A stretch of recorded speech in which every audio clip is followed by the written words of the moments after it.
Greetings to all in the matchless name of our Savior Jesus Christ. Thank you for joining for today's session. The topic for the next 3 sessions held on 28th and 30th April and then finally on 5th May is How do you read your Bible? It is my honor to introduce you all to the speaker of these 3 sessions. He is none other than Mr. L.T. Jayachandran. Mr. L.T. Jayachandran hails from Tamil Nadu in South India.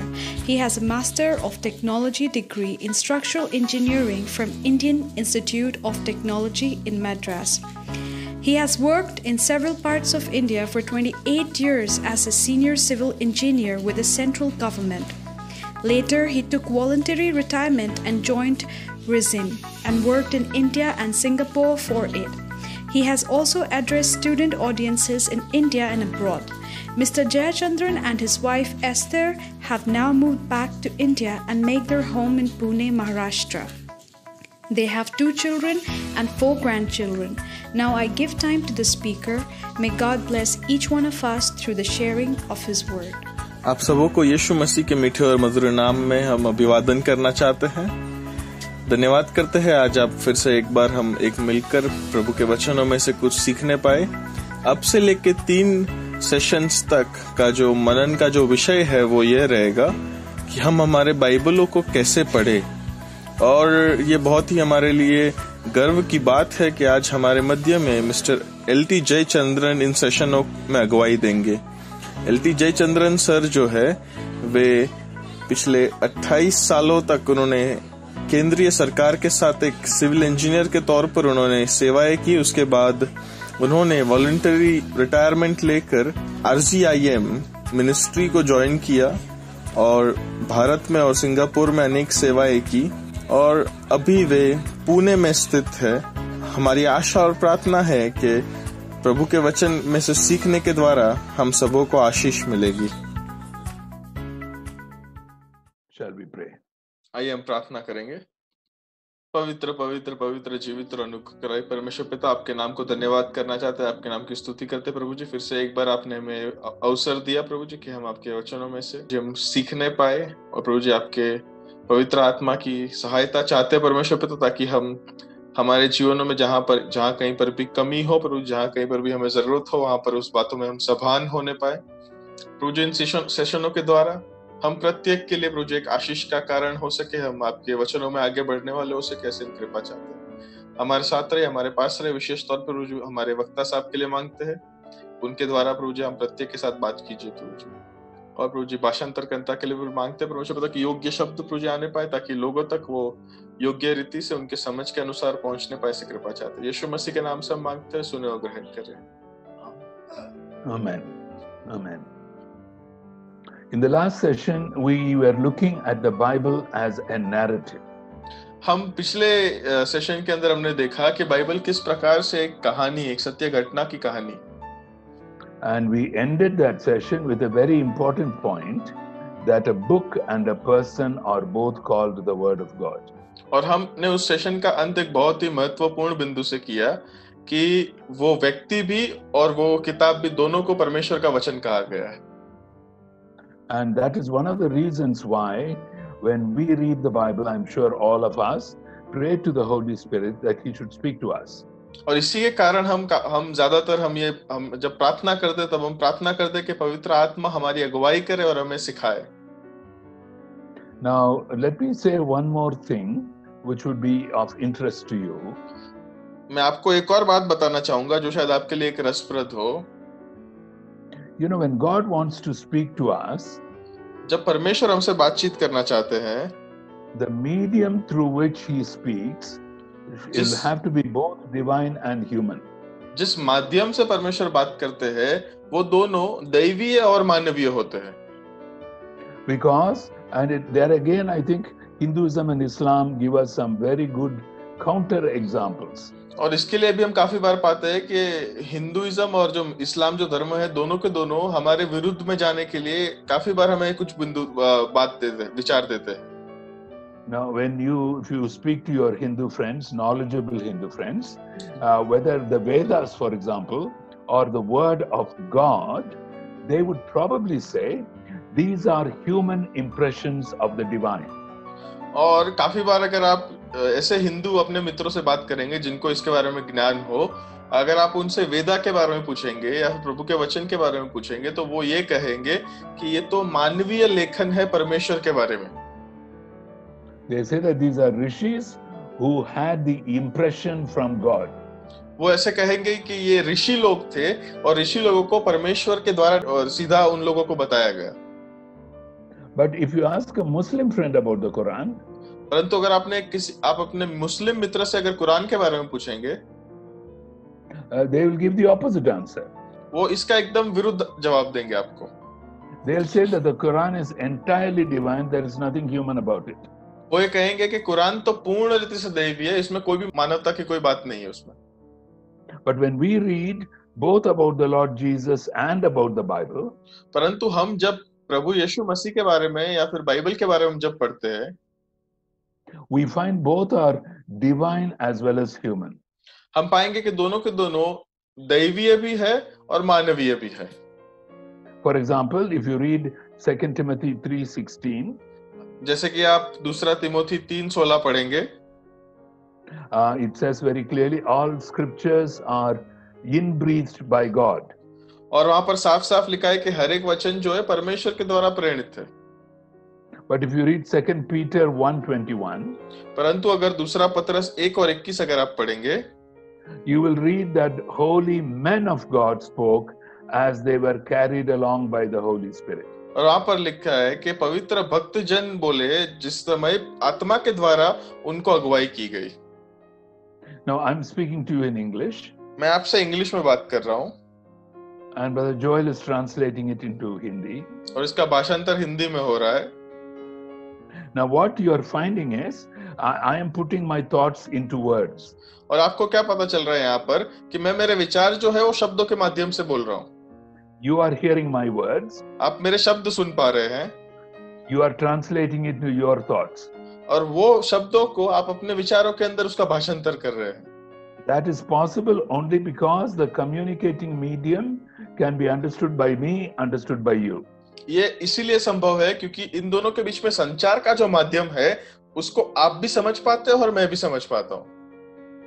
If the Bible is purely human, अगर Bible पूर्ण रीति से सिर्फ मानवीय अगर हो, we are not hearing God. हम परमेश्वर को नहीं सुन रहे। But if the Bible is purely divine, परंतु अगर बाइबल पूर्ण रीति से दैवीय अगर हो, we will not be able to understand it. हम उसको समझ ही नहीं पाएंगे। And therefore, the communicating medium has to be both divine and human. इसीलिए इन दोनों के बीच में संचार का जो माध्यम है वो दोनों का दोनों मानवीय और दैवीय होना चाहिए। Now, I'm going to give you an engineering example. मैं आपको एक इंजीनियरिंग उदाहरण देना चाहता हूँ। Now, I don't know how Joel is going to translate this. पता नहीं भाषांतर कैसे होने वाला इसका। Now, all of you are listening to this on a cell phone or on a laptop.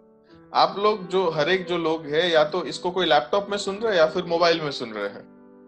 Your monitor has only 2 dimensions, length and height. और आपका ये जो स्क्रीन या फिर आपके सामने जो मॉनिटर है उसको सिर्फ 2 ही डायमेंशन है, उसकी चौड़ाई और लंबाई है सिर्फ। Now, suppose you imagine a cube. आप उदाहरण कीजिए कि एक प्रकार का अगर बॉक्स हो, अगर एक प्रकार का खोखा हो, It has 3 dimensions. उसके 3 पहलू होंगे।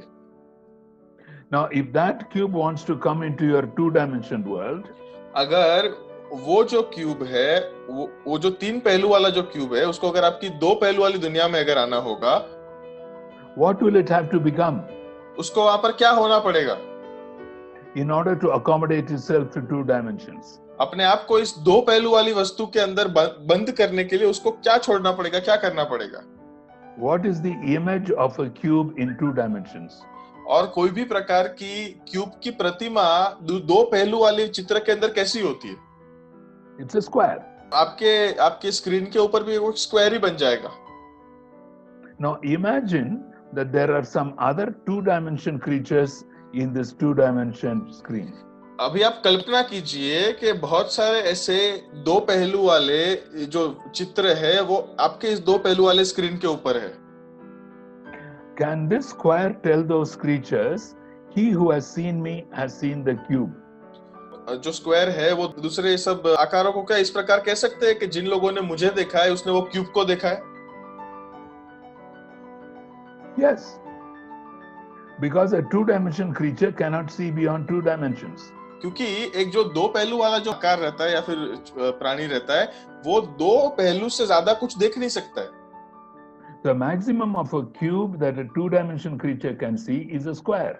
ज्यादा से ज्यादा क्यूब को अगर कोई मानवीय या दो पहलू वाले वस्तु को देखना होगा तो वो एक स्क्वायर को ही देख पाएगा। Because the square is the image of a cube in two dimensions. क्योंकि ये जो स्क्वायर है वो उस क्यूब की प्रतिमा है दो पहलू के अंदर। Now if you turn to John chapter 14, look at verses 8 and 9. अगर आप यूहन्ना 14 उसका 8 और 9 पढ़ेंगे, Philip, one of the disciples of Jesus, asked Jesus, और फिलिप जो यीशु मसीह का एक चेला था उन्होंने यीशु मसीह से इस प्रकार पूछा, show us the Father. हमें पिता को दिखाइए। No, Jesus does not tell Philip, don't ask such difficult questions. और फिर यहाँ पर यीशु मसीह ने नहीं कहा कि फिलिप इतने मुश्किल सवाल मत पूछ मुझे। He says to him, you have been with me for such a long time, have you not known me? और उन्होंने इस प्रकार कहा कि मैं इतने दिन से तुम्हारे साथ हूँ और क्या तू मुझे नहीं जानता? He who has seen me has seen the Father. जिसने मुझे देखा है उसने पिता को देखा है। How could Jesus make that statement? अभी यीशु मसीह इस प्रकार का वाक्य कैसे कर सकते हैं? Now you read in Genesis chapter 1, we will look at it in greater detail today. उत्पत्ति 1 के अंदर हम देखते हैं, उसको हम ज्यादा बारीकाई से देखना चाहते हैं आज। God made humans in his image. परमेश्वर ने मानव को अपने प्रतिमा के अनुसार बनाया। And you find that if you read the first 3 verses of Genesis 1, और अगर आप उत्पत्ति 1 से 3 अगर आप ध्यान से पढ़ेंगे, not as a Jewish person but as a Christian, एक यहूदी के तौर पे नहीं परंतु एक मसीही के तौर पे, what do you see in verse 1? पहले आयत में क्या लिखा है? In the beginning God. आदि में परमेश्वर ने। What do you read in verse 2? दूसरे पद में क्या लिखा है? You read about the Spirit of God. परमेश्वर के आत्मा के बारे में वहां पर लिखा गया है। What do you read in verse 3? तीसरे पद में क्या लिखा है? God said. परमेश्वर ने कहा। He spoke the word. उन्होंने शब्द को बोला। So in one sense, you see that the persons of the Trinity are contained in the first 3 verses of the Bible if you read them as a Christian. अगर आप एक मसीह के तौर पे अगर आप देखेंगे तो पहले 3 आयत के अंदर, पहले 3 पद के अंदर ही त्रिएक ईश्वर का वहां पर वर्णन किया गया है। In fact, if you have a knowledgeable Muslim friend, अगर दरअसल आपके पास अगर कोई ज्ञानवान ऐसा एक मुस्लिम मित्र अगर हो, you ask him or her the question, what are the 2 titles given to Isa al-Masih, Jesus the Christ? और अगर आप उनसे पूछे कि 2 ऐसे कौन से शीर्षक है जो ईसा अल मसीह मतलब यीशु मसीह को दिए गए हैं, they will say Kalamatullah, Ruhullah, the word of Allah and the spirit of Allah. वो 2 प्रकार के शब्द कहेंगे, कलामतुल्लाह और रूहुल्लाह, मतलब कि परमेश्वर का शब्द और परमेश्वर का आत्मा। We will not go into that.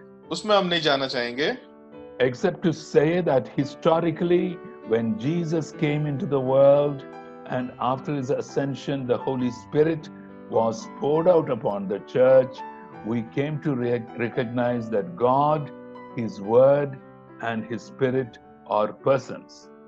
और ऐतिहासिक तौर पे अगर हम देखें तो इतिहास के रूप में परमेश्वर यीशु मसीह देह धारण करके जब पृथ्वी पर आए, अपना कार्य करके जब वो वापस गए तो उन्होंने अपने जैसा ही दूसरा संबोधक हमारे लिए भेजा जो हमारे जीवनों के अंदर हमें प्रेरणा दे, प्रभु के वचनों के द्वारा हमको सिखाए और हमको ये पता चले कि परमेश्वर जो है वो त्रिएक व्यक्ति है, 3 व्यक्ति है।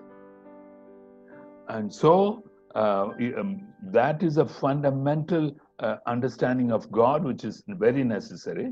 और ये बहुत ही मूलभूत ऐसा समझ है परमेश्वर के बारे में जो बहुत ही जरूरी है। But the second huge doctrine that you have in Genesis 1 is the doctrine of humanity. परंतु दूसरा जो सबसे बड़ा सिद्धांत हमें उत्पत्ति के अंदर पहले अध्याय के अंदर मिलता है वो तो मानवता का सिद्धांत है। God made us in his image. परमेश्वर ने हमें अपनी प्रतिमा के अनुसार बनाया। That is why God can become human. इसीलिए परमेश्वर मानव बन सकते हैं। Again, your Hindu friends, some of them can give you good counter examples. फिर से इसके सामने भी तुम्हारे हिंदू अगर मित्र है, वो आपके सामने कुछ तर्क वितर्क कर सकते हैं। Those who believe in Vishnu's Dashavatar, जो लोग विष्णु के दशावतार में मानते हैं, they believe that 9 avatars have already come, and the 10th avatar, the Purnavatar, the perfect incarnation, is awaited. और फिर वो लोग मानते हैं कि 9 अवतार आ चुके हैं, पर जो पूर्ण अवतार जो है, जो सिद्ध अवतार जो है, वो भी आना, 10वां अवतार आना बाकी है। But if you look at the first few of the 9 avatars, you will find some of them are even animals. और अगर आप वो 9 में के आगे के 3-4 को देखेंगे तो आपको ये भी पता चलेगा कि उनमें से काफी सारे तो जानवर भी थे। He becomes a fish. वो मत्स्य बने, मछली बने। He becomes a boar, B-O-A-R. और एक जंगली सुअर बने। They call it Varaga avatar. वरागा अवतार कहा गया है उनको। Vamana avatar. He becomes an eagle. और वामन अवतार भी गरुड़ भी बने। Narasimha, half man, half lion. Narasimha भी आधा पुरुष और आधा शेर। Whereas in the Bible, only God can become human. He cannot even become an angel. और यहाँ पर बाइबल के अंदर हम पाते हैं परमेश्वर केवल एक मानव बना, वो दूत भी नहीं बने। Now, I want you to come back to my cube square example. मैं चाहता हूँ फिर से एक बार वो जो क्यूब और स्क्वायर का जो उदाहरण है उसके पर आप वापस आए। Now, we saw that a cube is cube in 3 dimensions. हमने देखा कि 3 पहलू के अंदर एक क्यूब होता है। And it becomes a square in 2 dimensions. और वो अपने 2 पहलू के अंदर एक स्क्वायर बन जाता है। Can this square tell some of these other creatures, he who has seen me has seen the cube? अब क्या ये स्क्वायर जो है वो दूसरे अपने 2 पहलू के अंदर दूसरे प्राणियों को ये कह सकता है कि जिन लोगों ने मुझे देखा है उसने क्यूब को देखा है? We already saw yes. हमने पहले ही देखा कि वो कह सकता है ऐसे। Because a 2-dimension creature cannot see beyond 2 dimensions. क्योंकि एक 2 पहलू वाला जो प्राणी है वो 2 पहलू से आगे कुछ भी नहीं देख सकता। And so maximum of a cube that a 2-dimension creature can see is a square. और इसीलिए ज्यादा से ज्यादा जो क्यूब को एक 2 पहलू वाला प्राणी देख सकता है वो केवल एक स्क्वायर है। In the same way, और उसी तरह से when Philip asked Jesus, show us the Father, जब फिलिपुस ने यीशु मसीह से पूछा कि हमें पिता को दिखा दे, Jesus says, he who has seen me has seen the Father. तब यीशु मसीह ने कहा जिन्होंने मुझे देखा है उन्होंने पिता को देखा है। Human beings cannot see beyond human dimensions. और मानव जो है वो मानवता की मर्यादाओं के अंदर मानवता से परे और कुछ नहीं देख सकते। But the maximum of God that humans can see is Jesus. और परंतु और हम ये पाते हैं कि परमेश्वर को ज्यादा से ज्यादा मानव देख सकता है, वो केवल यीशु मसीह में देख सकता है। Because God made him in his image. क्योंकि परमेश्वर ने उन्हें उनकी प्रतिमा के अनुसार बनाया। In fact, you read that in Colossians 1:15. कोलोसी 1:15 में भी इस प्रकार लिखा गया है। He is the image of the invisible God. वो अदृश्य ऐसे परमेश्वर की प्रतिमा है। And the Greek word for image is the same word for idol, icon. और यहाँ पर ये जो यूनानी शब्द है प्रतिमा के लिए, वही यूनानी शब्द मूर्ति के लिए भी उपयोग किया जाता है। And therefore, if you are speaking to your Hindu friends who worship idols, और इसीलिए आप अपने जब मूर्ति पूजक अपने हिंदू मित्रों से बात करें, do not completely write them off. उन्हें एकदम से गलत मत मान लीजिए। Why does a person make an idol? एक कोई भी व्यक्ति जो है वो मूर्ति को क्यों बनाता है? He wants to see God in visible form. वो जो है दरअसल में अदृश्य परमेश्वर को एक दृश्य रूप में देखना चाहता है। Now that was the desire of Philip. वो फिलिप की वहां पर वही मनोकामना थी। What did Jesus say? यीशु मसीह ने क्या कहा? He who has seen me has seen the Father. जिन्होंने मुझे देखा है उन्होंने पिता को भी देखा है। So you please tell your Murti Puja Hindu friends, the real Murti of God is Jesus. और इसीलिए आप सचमुच में अपने मूर्ति पूजक हिंदू मित्रों को कहिए कि दरअसल में परमेश्वर की सच्ची मूर्ति तो यीशु मसीह है। I want you to learn another lesson from this cube square example. और ये क्यूब और स्क्वायर के उदाहरण से मैं चाहता हूं आप एक और ऐसी सीख सीखें। It is still 100% square in 2 dimensions and 100% cube in 3 dimensions. वो फिर वहां पर दो पहलू में भी 100% मतलब 100% स्क्वायर भी है और 100% क्यूब भी है. Just as Jesus is 100% human in his human dimensions and 100% God in his divine dimension. और इसी प्रकार से जैसे कि यीशु मसीह भी अपनी मानवता के अंदर 100% मानव है और अपने दैवीयता के अंदर वो 100% देव है. Now, what I've tried to show here by the simple illustration, I have not solved the mystery of the incarnation. No. मैंने यहाँ पर जो आपको बताने की या समझाने की कोशिश की, मैं यहाँ पे ऐसे नहीं कह रहा हूँ कि मैंने इस पूरे देह धारण की पूरी बात को, मैंने इस पूरी समस्या को हल कर दिया है. मैंने I am only showing that it is not a contradiction. मैं बस इतना कहना चाहता हूँ कि यहाँ पे कोई भी प्रकार का उलझन नहीं है. God will never ask you to believe in a contradiction. परमेश्वर कभी भी आपको किसी भी प्रकार की उलझन पर विश्वास रखने के लिए नहीं कहेंगे. But everything that you know about God is a mystery. परंतु आप परमेश्वर के बारे में जो भी जानते हैं वो सब एक रहस्य है. And that is why we can with open minds come to believe in this mystery. और इसीलिए हम सब अपने मनों को खुला रख के इस रहस्य पर विश्वास करने के लिए आ सकते हैं. In the same way, the Bible is 100% human and 100% divine. और इसीलिए इसी रीति से हम पाते हैं बाइबल भी जो है वो 100% मानवीय और 100% दैवीय है. Just as the Holy Spirit of God conceived Jesus in the womb of Mary, जिस the तरह से Holy Spirit of God inspired the writings of the Bible.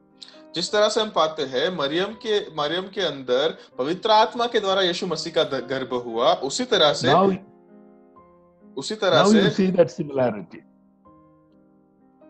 जिस तरह से यीशु मसीह का गर्भ मरियम के अंदर हुआ पवित्र आत्मा के द्वारा, उसी तरह हम पाते हैं कि प्रभु के वचनों को भी पवित्र आत्मा के द्वारा वहां पर प्रेरणा दी गई. अभी यहाँ पे आप समानता देख सकते हैं. Now we can see why the book and the person can both be called the Word of God. अब यहाँ पे हम देख सकते हैं उस व्यक्ति को और उस किताब को, दोनों को प्रभु का वचन या प्रभु का शब्द कैसे कह सकते हैं. Now we are going to look at one important factor which we often miss. और यहाँ पर अभी हम एक ऐसे पहलू के बारे में देखना चाहते हैं जो काफी बार हम नजरअंदाज कर देते हैं. I mentioned it in my first session. मैंने मेरे पहले सेशन के अंदर इसके बारे में बताया था. God's first commandment to Adam and Eve was to rule over creation. परमेश्वर का जो आदम और हवा को जो पहली आज्ञा की थी वो ये थी कि वो सृष्टि के ऊपर राज करे.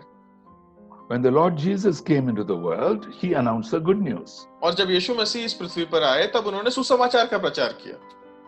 Now what was the good news? अब सुसमाचार क्या था? Please remember, Jesus comes as a Jewish Messiah to the Jewish people. ये आप याद रखिए कि यीशु मसीह जो है वो एक यहूदी मसीहा के तौर पे एक यहूदी लोगों के मध्य में आया था. Let me say one more thing which I am telling to many others during my sermons and messages. एक और बात मैं बताना चाहता हूँ, मैं सबसे ज्यादा लोगों को बताता हूँ अपने संदेशों के दरमियान. When you read the Old Testament, you must first read it as a Jewish person. और जब आप पुराने नियम को पढ़ते तो आप सबसे पहले उसे एक यहूदी व्यक्ति के तौर पे पुराने नियम को पढ़ना चाहिए. Then you should read it as a Jewish Christian of the first century. और उसके बाद आपको एक यहूदी मसीह के तौर में पढ़ना चाहिए पहले सदी के. And then you read it as a 21st century Christian of whatever country you are from. और फिर किसी भी देश के अगर आप हो तो उसके बाद आप तीसरी बार जब पढ़े तब एक 21वीं सदी के मसीही व्यक्ति के तौर पे पढ़े. And when you read the New Testament, जब आप नए नियम को पढ़े, read it as a first century Jewish Christian before you read it as a 21st century Christian from any part of the world. सबसे पहले आप नए नियम को पहली सदी के एक मसीही के तौर पे पढ़े और उसके बाद ही 21वीं सदी के आप व्यक्ति के तौर पे पढ़े.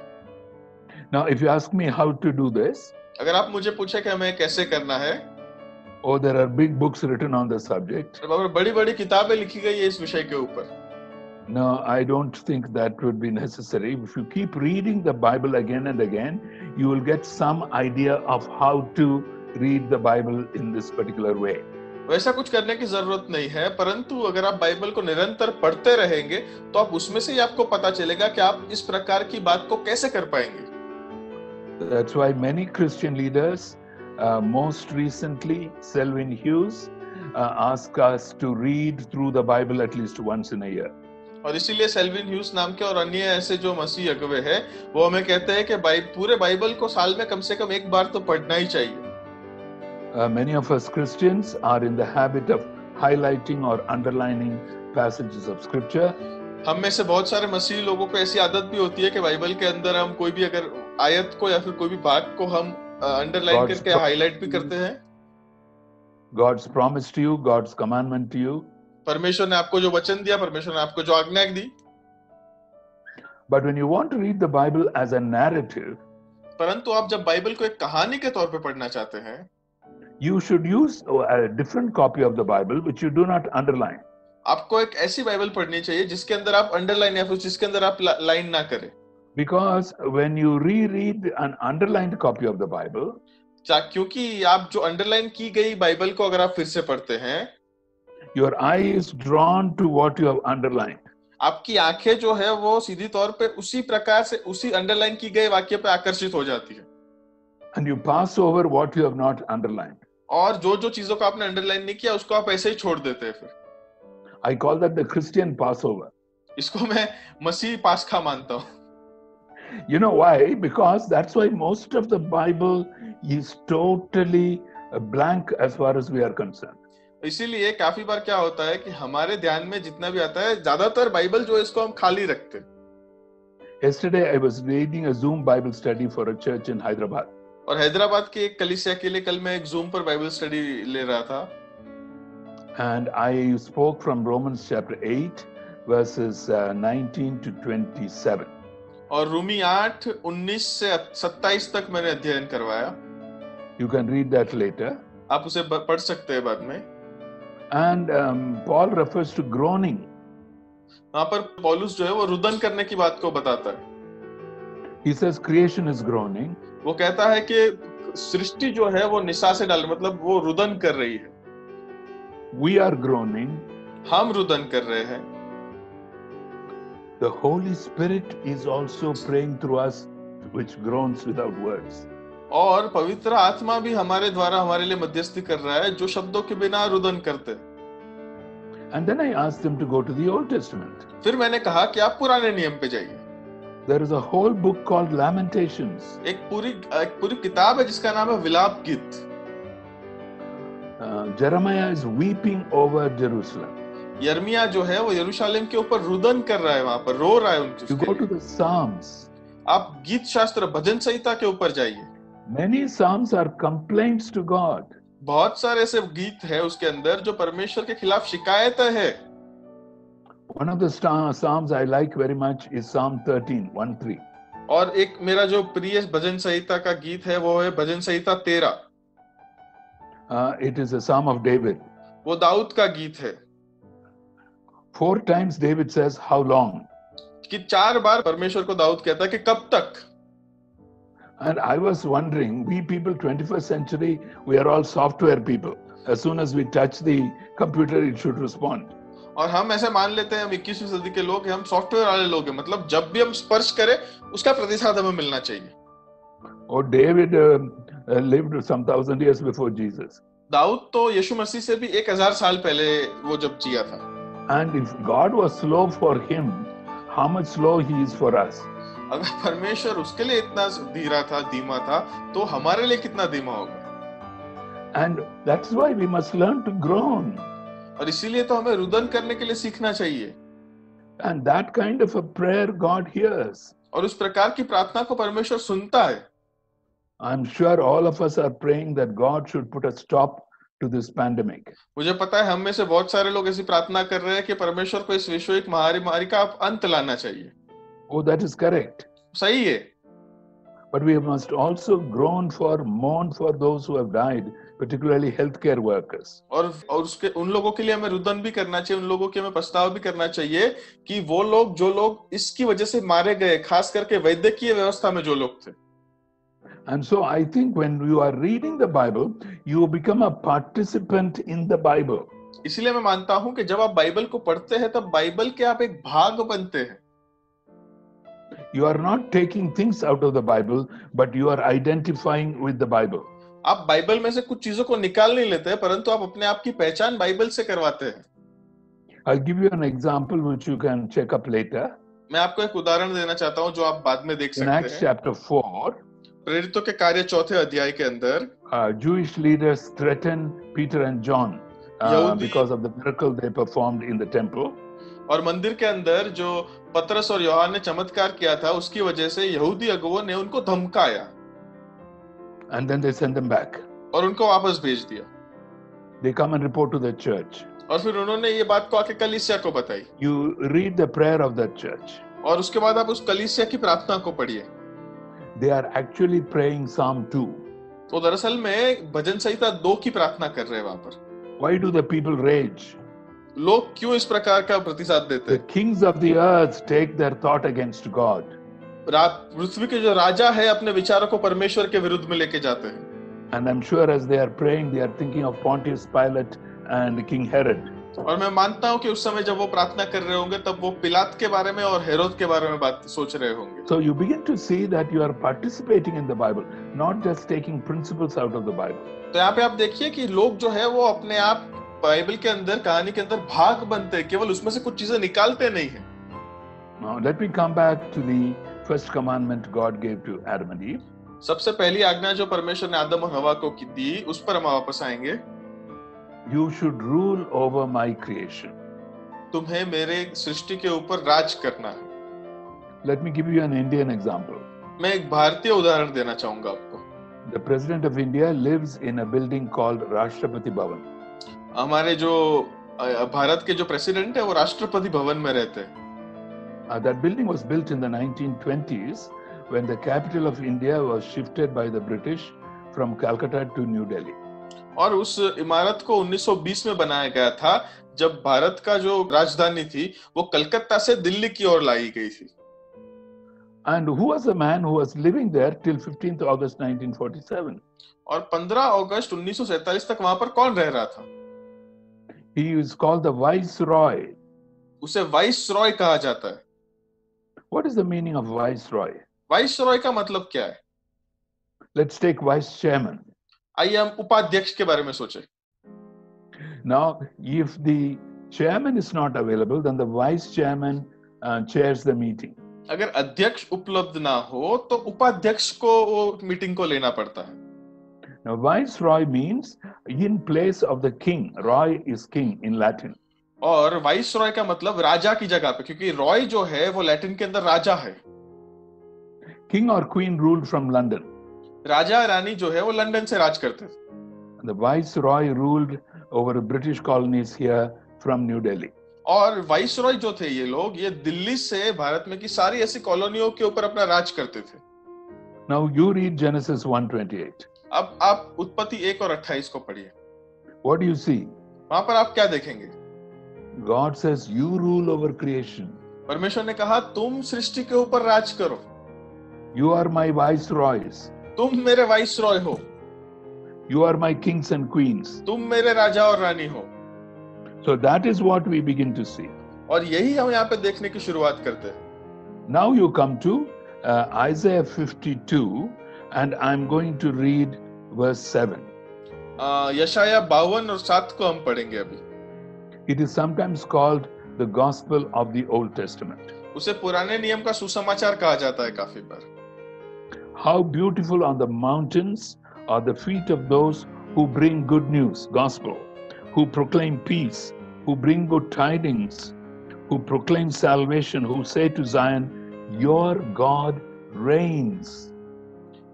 यशाया 52 और 7 में इस प्रकार लिखा है कि पहाड़ों पर उसके पांव क्या ही सुहावने हैं, जो शुभ समाचार लाता है, जो शांति की बातें सुनाता है और कल्याण का शुभ समाचार और उद्धार का संदेश देता है, जो सियोन से कहता है तेरा परमेश्वर राज्य करता है। So the good news, the gospel is God is king. और यहाँ पे सुसमाचार जो हमारे लिए वो ये है कि परमेश्वर राजा है। If you come to the New Testament, अगर आप नए नियम में आए, just to save time, I'm not going to actually read those verses, but I'll give you the reference. मैं आपको रेफरेंसेस बताना चाहूंगा उन सब चीजों के लिए। Matthew 4:17 मत्ती and 4:17, Mark 1:14. मार्क 1:14 और 15। Jesus announces the good news. यीशु मसीह जो है सुसमाचार का प्रचार करते हैं। What is the good news? सुसमाचार क्या है? The kingdom of God is near. प्रभु का राज्य निकट है। Now, what do we understand by good news? हम सुसमाचार से क्या समझते हैं? If you accept Christ as your Savior, you will not go to hell. आप हम सब इतना मानते हैं कि अगर हम यीशु मसीह का स्वीकार करेंगे हमारे प्रभु के तौर पे तो हम नरक में नहीं जाएंगे। No, that's not wrong. वो गलत नहीं है, But that is the first step. पर वो तो पहला कदम है सिर्फ। But we have made that the only step. हमने बस उसको एकमात्र कदम बना दिया है। And that is only because we only pick and choose verses which appeal to us. और ये क्यों है? ये इसलिए है क्योंकि हम लोग तो केवल वचनों में से उठा उठा के आयतों को But we are not निकालते हैं जो looking at हमें God's आकर्षित big है। picture. हम यहाँ पे We are not परमेश्वर के looking बड़े at God's चित्र को नहीं narrative. देखते, हम परमेश्वर की कहानी को नहीं That समझते। is the most important thing. और वो सबसे महत्वपूर्ण चीज है। When you begin to read the Bible in this way, आप जब बाइबल को इस प्रकार से पढ़ना शुरू करेंगे, everything falls into its rightful place. हर एक चीज जो है अपनी अपनी सही जगह पर गिरती बैठेगी। Now, why is the good news God reigns? और सुसमाचार ये क्यों कि परमेश्वर राज्य करता है। Now, I'm going to go a little back again to the Old Testament. मैं फिर से एक बार पुराने नियम में जाना चाहूंगा। When we rebelled against God, जब हमने परमेश्वर के विरुद्ध विद्रोह किया, we find that even nature rebels against us. हम ये पाते हैं कि प्रकृति भी जो है वो हमारे विरुद्ध विद्रोह करती है। We are ashamed of ourselves. हमें अपने आप से शर्म आती है। Adam and Eve are husband and wife, आदम और हवा पति और पत्नी थे, but they are ashamed of themselves, they are ashamed of the other. और वो अपने आप से भी शर्मिंदा हो चुके थे और एक दूसरे से भी शर्मिंदा हो चुके थे। But I want you to look at this verse. Turn to Genesis chapter 3, verse 16. मैं चाहता हूँ आप उत्पत्ति 3 और 16 को पढ़े। We can understand the first part of it easily. हम उसके पहले भाग को बहुत ही आसानी से समझ पाएंगे। I'll make your pains in childbearing very severe. With painful labor, you will give birth to children. मैं तेरी पीड़ा और तेरे गर्भवती होने के दुख को बहुत बढ़ाऊंगा, तू पीड़ित होकर बालक उत्पन्न करेगी। That is clear. ये स्पष्ट है। But the second part is a bit difficult to understand. पर यहाँ पे दूसरा जो भाग है वो थोड़ा मुश्किल है समझने के लिए। Your desire will be for your husband and he will rule over you. और तेरी लालसा तेरे पति की ओर होगी और वह तुझ पर प्रभुता करेगा। If you ask wives what they make out of this verse, अगर आप पत्नियों को पूछे कि इसका मतलब उनके लिए क्या है, whether it's a good thing or a bad thing or a mixture, क्या ये अच्छी बात है या बुरी बात है, एक मिश्रण है। go to the next chapter. उसके बाद के अध्याय में आप जाइए। Chapter 4, verse 7. चौथे अध्याय के 7वें पद में God is speaking to Cain before he murders Abel. और परमेश्वर काइन से बात कर रहा है वो हाबिल का खून करने से पहले। And what is the last line of that verse? God says to Cain, he desires to have you, but you must rule over it. The same two words. और वहां पर फिर से वो दो शब्दों का लिखा है, बात लिखी गई है, उसकी लालसा तेरी ओर है और तुझे उस पर प्रभुता करनी है। Now that Hebrew word translated as desire occurs only 3 times in the Old Testament. पुराने नियम के अंदर ये जो लालसा शब्द के लिए जो हिब्रू शब्द है वो केवल 3 बार लिखा गया है। And in these 2 places it occurs with a negative meaning. और यहाँ पर इन दोनों घटनाओं के अंदर ये एक नकारात्मक मतलब के साथ वहां पर लिखा गया है। In fact, the Hindi word lalsa is probably much better than the English word desire. और दरअसल में जो हिंदी शब्द लालसा है वो इंग्लिश शब्द डिजायर से बहुत ही अच्छा है। Now I'm going to translate it into 21st century English. Let me see how Joel translates me. 21वीं सदी के भाषांतर के तौर पे हम इसको भी भाषांतर करना चाहेंगे। God is telling the woman, you will use your feminine charm to control and manipulate your husband. And he will respond by dominating you. और यहाँ पर परमेश्वर हवा से कह रहे हैं कि तू तेरे स्त्री होने की तेरी अच्छी बातों से तू तेरे पति को ललचाने की कोशिश करेगी और उसके सामने तेरा जो पति हो तेरे ऊपर प्रभुता करेगा, तेरे ऊपर अपना जोर लगाएगा। If you have small children, 3 years, 4 years old, अगर आपके 3 या 4 साल के बच्चे अगर है, you will see how they have learned to manipulate one parent against the other. हमें सब बहुत अच्छे से पता है कि वो माता पिता में से किसी एक का उपयोग कैसे करते हैं दूसरे के ऊपर राज करने के लिए. They have not gone to university. Where did they learn that? वो कहीं पर सीखने के लिए नहीं गए, तो उनको ये पता कैसे चला? So that is one huge result of our rebellion against God. और ये सबसे बड़ा ऐसा एक परिणाम है जो हमारे परमेश्वर के विरुद्ध के विद्रोह के कारण आया. We want to be God. हम परमेश्वर बनना चाहते हैं. We want to control everything. हम सब कुछ नियंत्रण में रखना चाहते हैं अपने. Why is worry a sin? ये चिंता करना एक पाप क्यों है? Because worry is I do not have control over my circumstances. मतलब चिंता का मतलब है कि मेरी परिस्थिति के ऊपर नियंत्रण नहीं है. So this desire for control is a big problem. इसीलिए यहाँ पर ये जो लालसा है नियंत्रण करने के लिए बहुत बड़ी समस्या है. How is God solving this problem? परमेश्वर इस मुश्किल का हल कैसे निकालते हैं? Now I have to be very brief here. मैं बहुत ही संक्षिप्त में बताना चाहूंगा आपको. I am giving you one other element of the cross. मैं क्रूस के बारे में उसका एक और पहलू आपके सामने रखना चाहूंगा अभी. We know that Jesus died for us. हमें पता है यीशु मसीह हमारे लिए मारे गए. And Paul would also say we have died with him. और पौलुस ये भी कहेगा कि हम उसके साथ मारे गए हैं. But I want to tell you one aspect of Satan's style of working. परंतु शैतान किस प्रकार कार्य करता है उसका मैं आपके सामने एक पहलू रखना चाहूंगा अभी. Satan controls people. शैतान जो है वो लोगों का नियंत्रण करता है. That is what we mean by demon possession. और इसी को ही हम भूत लगना कहते हैं.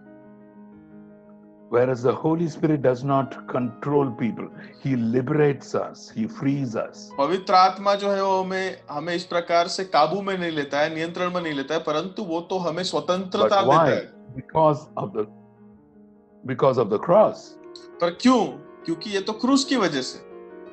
Now I'm going to give you a definition of the cross. मैं आपको एक क्रॉस की परिभाषा देना चाहूंगा अभी. Please don't misunderstand me. मुझे गलत मत समझिएगा. God chooses to lose control over his creation and allow his creatures to crucify his son. परमेश्वर जो है वो नियंत्रण छोड़ने का निर्णय लेते हैं और ऐसा निर्णय लेते हैं कि अपनी खुद की सृष्टि अपने बेटे को क्रूसित करेगी. God had to take that extreme step. परमेश्वर को इस प्रकार का जो कदम था वो लेना ही पड़ा. That is the only way he could defeat Satan. वो एकमात्र ऐसा तरीका था जिससे वो शैतान को हरा पाए. That is why in John chapter 12 Jesus says now the prince of this world is cast out. और इसीलिए यूहन्ना 12 में यीशु मसीह कहते हैं कि अभी जो ये पृथ्वी का जो राजकुमार है उसको निकाल दिया गया है. Do you know why I am saying this? आपको पता है मैं ये क्यों कह रहा हूं आपको अभी?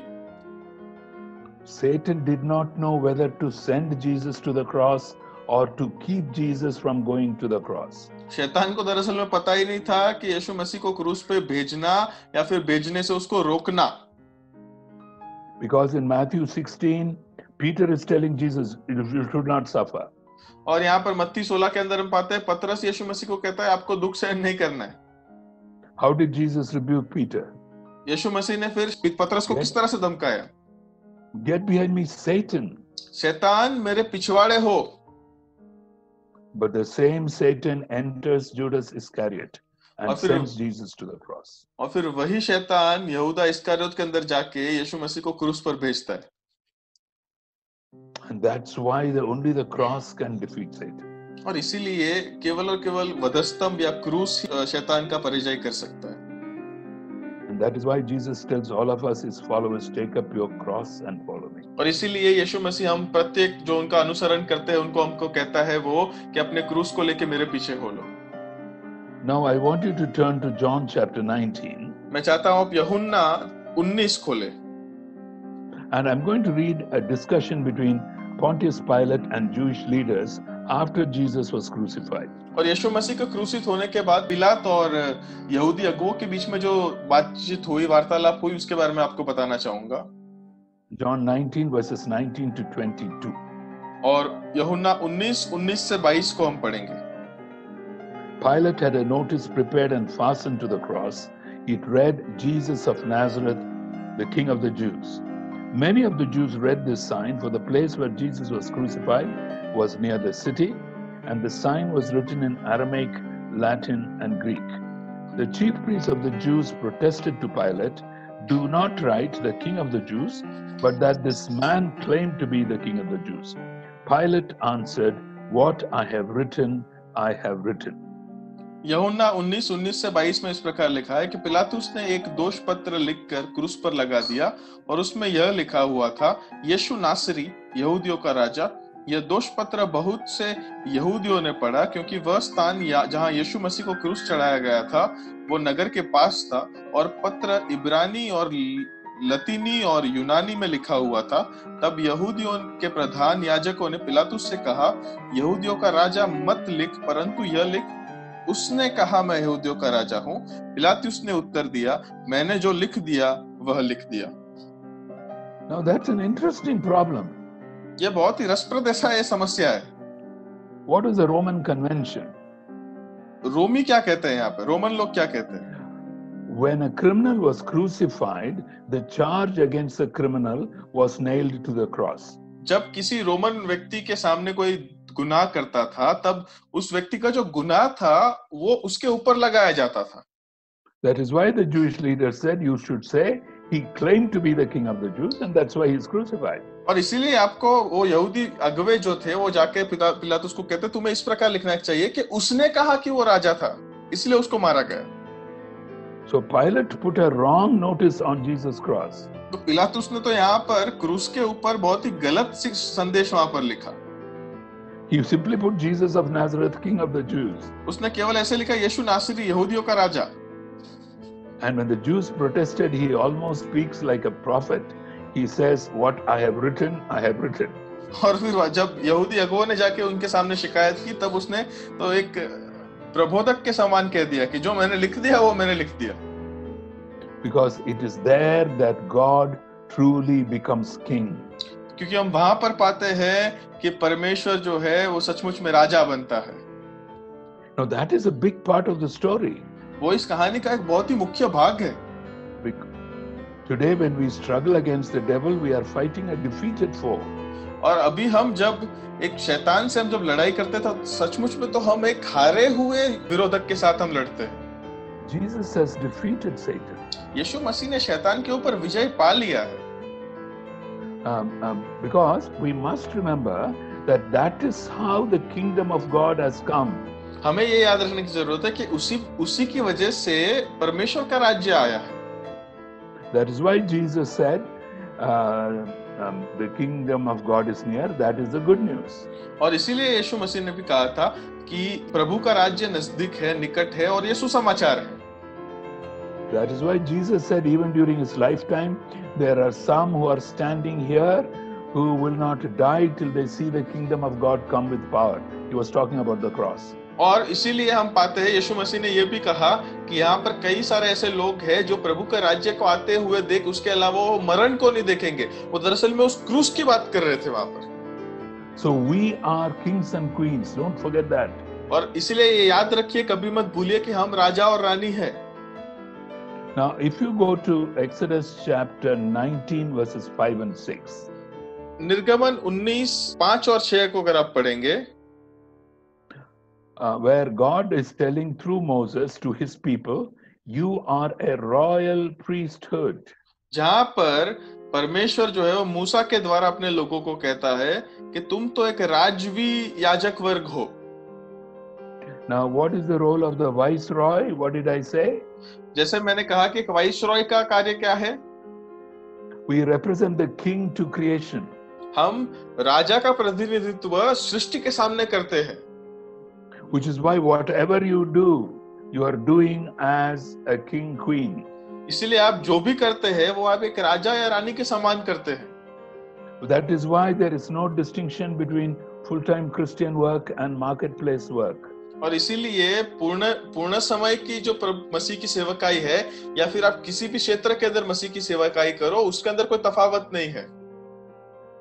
There was video which went viral on WhatsApp last year. पिछले साल व्हाट्सएप पर एक वीडियो था, वो बहुत ही प्रचलित हो चुका था। It was in Marathi language, वो मराठी भाषा में था, where 5 sweeper women, I think in Solapur, are praying before they start the day's work.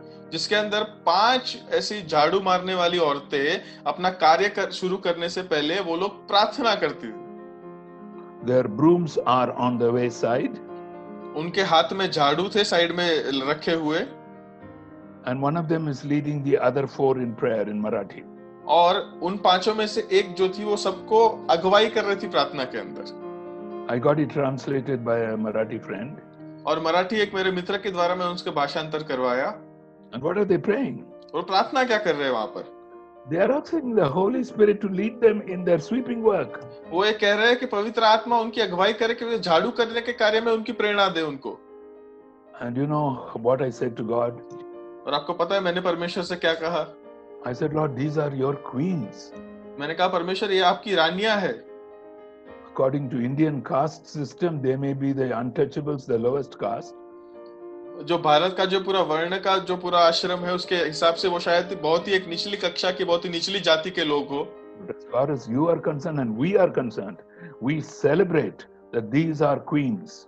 And the streets of Solapur are going to be the cleaner because of these women. और जहां तक आप पर बात है या फिर हम पर बात है, हम तो इस बात को मनाते हैं क्योंकि सोलापुर की जो सड़कें हैं वो ज्यादा साफ होने वाली है इन महिला के कार्यों की वजह से। So the 2 roles that we see here, the role of the king queen ruling over God's creation. इसलिए हम यहाँ पे जो 2 मुख्य भूमिकाएं देखते हैं, सबसे पहला राजा रानी के तौर पे इस सृष्टि के ऊपर राज करने की बात है। But the second is a priestly role. पर दूसरा तो एक याजक की तरह का हमारी भूमिका है। And please remember that that verse, Exodus 19, occurs before the tribe of Levi was set apart for religious work. और ये आप याद रखिए कि निर्गमन 19 में जो पद लिखा है वो लेविय का जो कुल है वो खड़ा हुआ या फिर वो पैदा हुआ उससे पहले लिखा गया है। Before the family of Aaron was set apart for priestly work. और हारून के परिवार को भी याजक वर्ग का कार्य करने के लिए अलग किया था, उसके भी पहले ये लिखा गया है। And so we notice that what is the priest's role? और वहां पर हम देखते हैं कि याजक का कार्य क्या है। We are representing creation to God in intercession. हम अपने मध्यस्थी के अंदर जो सृष्टि है उसका प्रतिनिधित्व परमेश्वर के आगे करते हैं। And so what are we doing these days? और इसकी वजह से हम इस समय में क्या कर रहे हैं अभी? I am part of a prayer group every evening. और हर एक शाम को मैं एक प्रार्थना के जूथ का मैं एक भाग हूँ। I may not be able to join them today. आज मैं शायद उनको जुड़ नहीं पाऊंगा। But you know how the leader starts? आपको पता है वहां के अगुवे शुरुआत कैसे करते हैं? He goes to a website and gives the details of cases in all countries of the world. और वो एक वेबसाइट पर जाके इस पूरे विश्व के अंदर जितने भी केसेस होगी उस प्रकार की उसकी माहिती वहां पर देते हैं सबसे पहले। Starting with the US, which has the largest number of cases, largest number of deaths. और सबसे ज्यादा मरण, सबसे ज्यादा केसेस जो हुए हैं यूएस के अंदर, वहां से वो लोग शुरू करते हैं। And then he takes us to India, to every state. और फिर उसके बाद भारत के अंदर के हर एक राज्य के अंदर भी वो हमें दिखाते हैं। And in every state, what are the districts which are the hot spots? और हर एक राज्य के अंदर भी कौन सी ऐसी खास जगह है जिनको हॉटस्पॉट के तौर पे हमें जाना गया है। We are crying to God for His creation. That is the priestly work. और हम परमेश्वर से उसकी सृष्टि के लिए हम उनके सामने रुदन कर रहे हैं, वही एक याजक का कार्य है। I want to add a third role. और यहाँ पे मैं तीसरी एक भूमिका को यहाँ पे डालना चाहूंगा। But for which I am going to the Lord Jesus Himself. और इसके लिए मैं यीशु मसीह के पास स्वयं जा रहा हूँ। If you turn to Matthew chapter 12. अगर आप मत्ती 12 को खोलेंगे, the chapter begins with the disciples taking corn from the fields, crushing them and eating them. और वहां पर हम पाते हैं कि सब्बात दिन के समय में वो शिष्य जो थे वो जमीन में से खाना लेके उस मक्कई को खा रहे थे। And the Jewish leaders are of course finding fault. और वहां पर हम यहूदी अगुवे तो हम जैसे करते थे वैसे ही वो कर रहे थे, वो भूल निकाल रहे थे उनकी। And Jesus gives some example from the Old Testament. और यीशु मसीह पुराने नियम में से कुछ उदाहरण देते उनके लिए। And then in verse 6 he says, I tell you that something greater than the temple is here. और 6वें पद के अंदर वो इस प्रकार कहते हैं कि पर मैं तुमसे कहता हूं कि यहाँ वह है जो मंदिर से भी बड़ा है. And mandir, temple always meant priesthood. और मंदिर का मतलब हमेशा याजक वर्ग से जुड़ा हुआ था. So he compares himself to be the ideal priest. और इसीलिए हम यहाँ पे पाते हैं कि वो अपने आप को एक सिद्ध याजक के तौर पे यहाँ पे दिखाता है. And then you come to verse 41. और फिर आप 41वें पद के अंदर आप आए, Same chapter. उसी अध्याय के. The men of Nineveh will stand up at the judgment with this generation and condemn it, for they repented at the preaching of Jonah, and now something greater than Jonah is here. और निनवे के लोग न्याय के दिन इस युग के लोगों के साथ उठकर उन्हें दोषी ठहराएंगे, क्योंकि उन्होंने योना का प्रचार सुनकर मन फिराया, और देखो यहाँ वह है जो योना से भी बड़ा है. So he is talking about the prophetic role. वो यहाँ पर अभी प्रबोधक के कार्य के बारे में बताता है. And look at the next verse. उसके बाद के पद को आप पढ़े, 42वें पद को.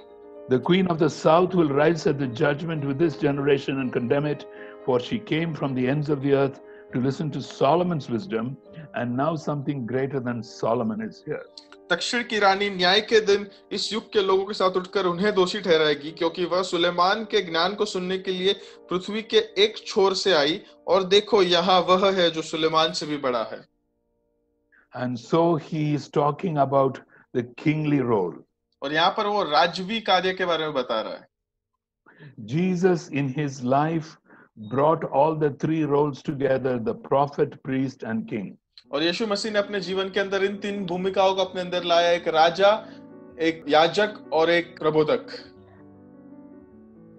And we followers of Jesus therefore also become his representatives, exercising all these three roles. और हम जो प्रभु यीशु मसीह के प्रतिनिधि है इस पृथ्वी के अंदर, हमें भी इसी 3 भूमिकाओं को अपने जीवन में निभाने के लिए बुलाया गया है. We look after God's creation on his behalf. हम परमेश्वर की सृष्टि को उनकी जगह पर हम उसकी देखभाल करते हैं. We are praying for all research which is being done by scientists around the world to discover a vaccine, a treatment for coronavirus. हम हर एक वैद्यों के लिए, हर एक वैद्य की व्यवस्था में कार्य करने वालों के प्रत्येक के लिए हम प्रार्थना कर रहे हैं अभी कि इस प्रकार की इस कोरोना की वायरस के लिए कोई दवाई हमें मिले. So God will give them wisdom. परमेश्वर की उनको ज्ञान दे इस प्रकार का. And then we are praying for healing. We are performing a priestly role. और हम प्रार्थना कर रहे चंगाई के लिए, वहां पर हम याजक का कार्य कर रहे हैं. Then we also have a prophetic role. और उसके अंदर हमारा एक प्रबोधक के तौर का भी कार्य है. See, prophecy in the Bible was not just foretelling, predicting. और प्रबोधवाणी करने का जो कार्य था वो केवल भविष्य बताना नहीं था. Today, unfortunately, the Christian gift of prophecy has been brought to the level of palmistry and astrology. और आज दुखद बात यह है कि आज के समय के अंदर बाइबल के अंदर का ये जो प्रबोध करने का जो दान था, उसको केवल ज्योतिष शास्त्र या फिर इसी प्रकार के भविष्य भाखने वाली बातों के सीमित कर दिया गया. A prophetic role is to tell the mind of God. Prabodh का जो कार्य है वो दरअसल में ये है कि परमेश्वर के मन को हम लोगों के सामने रख सकें. Why is God sending this pandemic? परमेश्वर इस प्रकार की महामारी को क्यों हमारे पर भेज रहा है? Why is this God's wake-up call? ये परमेश्वर का जगाने का कार्य क्यों है अभी ये? To the church first, कलीसिया के लिए सबसे पहले, so that we will be purified, ताकि हमारा शुद्धिकरण हो, we will be salt and light, ताकि हम इस जगत का नमक और हम इस जगत का प्रकाश बने, drawing people to Christ. ताकि हम लोगों को यीशु मसीह के पास लेके जाएं. We are also giving a prophetic word to the rest of the world. और पूरी दुनिया के लिए भी हम इस प्रकार का प्रबोध का कार्य कर रहे हैं अभी. To bring back truth and justice in the rule of the nations. सत्य और न्याय को इस देश के राज्य के अंदर हम वापस लाने के द्वारा. Because God is a God of truth and justice. क्योंकि परमेश्वर तो सत्य और न्याय का परमेश्वर है. The moment you see these three roles, जिस क्षण आप इन 3 भूमिकाओं देखेंगे, the whole Old Testament comes alive to you. पुराना नियम जो है आपके सामने जीवित आ जाएगा. What do you have in the Old Testament? पुराने नियम में क्या है? Kings and queens, राजा और रानी, priests and priestesses. याजक है वहां पर. prophets and prophetesses, वहां पर हम पाते हैं प्रबोधक और प्रबोधिकाएं हैं, some good and some bad. कुछ अच्छे हैं कुछ बुरे हैं. And so when I read the Old Testament, इसीलिए जब मैं पुराने नियम को पढ़ता हूँ, I identify with the story मैं उन कहानियों से अपने आप को देख पाता हूँ. and I ask myself, am I the right kind of a king, a right kind of a prophet, right kind of a priest? फिर मैं पूछता हूँ अपने आप को, क्या मैं एक सच्चे रीति का एक राजा हूँ, सच्चे रीति का एक याजक हूँ, या फिर सच्चे रीति का एक प्रबोधक हूँ. The Bible comes alive. Bible जो है हमारे साथ हमारे जीवनों में जीवित हो जाता है हमारे You are लिए. reading the Bible not just to pick out some favorite verses. आप बाइबल को केवल बस अपने पसंदीदा कुछ पदों को आप निकालने के लिए नहीं पढ़ते हैं. Some Jeremiah 29:11 and send it to 1 million people on WhatsApp. यिर्मयाह 29 और 11 निकाल के पूरे व्हाट्सएप के ऊपर सबको फैलाने के लिए नहीं. The Bible is much more than that. Bible उससे अधिक ज्यादा है. So we'll close this session here हम अभी का सेशन यहाँ पर खत्म करेंगे and then we'll come back for my final session. और उसके बाद हम तीसरे सेशन में आखिरी में जाएंगे. God bless you. प्रभु आप सबको आशीष दे.